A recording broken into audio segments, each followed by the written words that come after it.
ঔষধ স্বল্পতার সরকারি আয়ুর্বেদিক হাসপাতালে কমলাসাগর বিধানসভার অন্তর্গত গোকুলনগর রাস্তার মাথায় রয়েছে সরকারি একটি আয়ুর্বেদিক হাসপাতাল। সেখানে প্রতিনিয়ত রোগীরা আসছেন। হাসপাতালে বিমল চন্দ্র ঘোষ নামে ফার্মাসিস্টও রয়েছেন, কিন্তু হাসপাতালে নেই পর্যাপ্ত পরিমাণে ঔষধ। হাসপাতালে সামান্য মাত্রায় কিছু ঔষধ রয়েছে, আর এই সামান্য মাত্রায় ঔষধ থেকেই রোগীদের বিতরণ করা হচ্ছে। বেশিরভাগ ঔষধই হাসপাতালে না থাকার কারণে রোগীদের সেই সব ঔষধ টাকা দিয়ে বাইরের দোকান থেকে কিনতে হচ্ছে। হাসপাতালের এই সমস্যাটি দীর্ঘদিনের, কিন্তু এই আয়ুর্বেদিক হাসপাতালে ঔষধের সমস্যা থাকলেও সংশ্লিষ্ট স্বাস্থ্য দপ্তরের কোনো নজর নেই সেদিকে। এদিকে প্রতিদিন হাসপাতালে আসা রোগীদের ঔষধ স্বল্পতার সমস্যার সম্মুখীন হতে হচ্ছে। তাই হাসপাতালে চিকিৎসা নিতে আসা রোগীরা জানিয়েছেন, সরকার এবং সংশ্লিষ্ট দপ্তর যেন এই আয়ুর্বেদিক হাসপাতালে পর্যাপ্ত পরিমাণে ঔষধ দেওয়ার ব্যবস্থা করেন।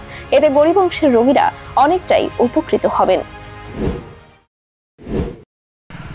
দিদি, আপনি কি এখানে এখন ডাক্তার দেখাইছেন?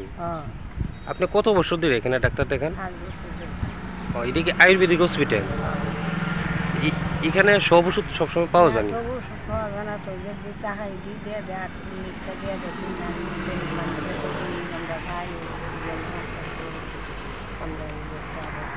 টাকা দিয়ে কিনতে লাগে যেটি না। আচ্ছা, আপনারা কি মনে হয়, মানে এখানে যদি সব ওষুধ পাওয়া যায় তো আপনারা তো উপকার হইতো।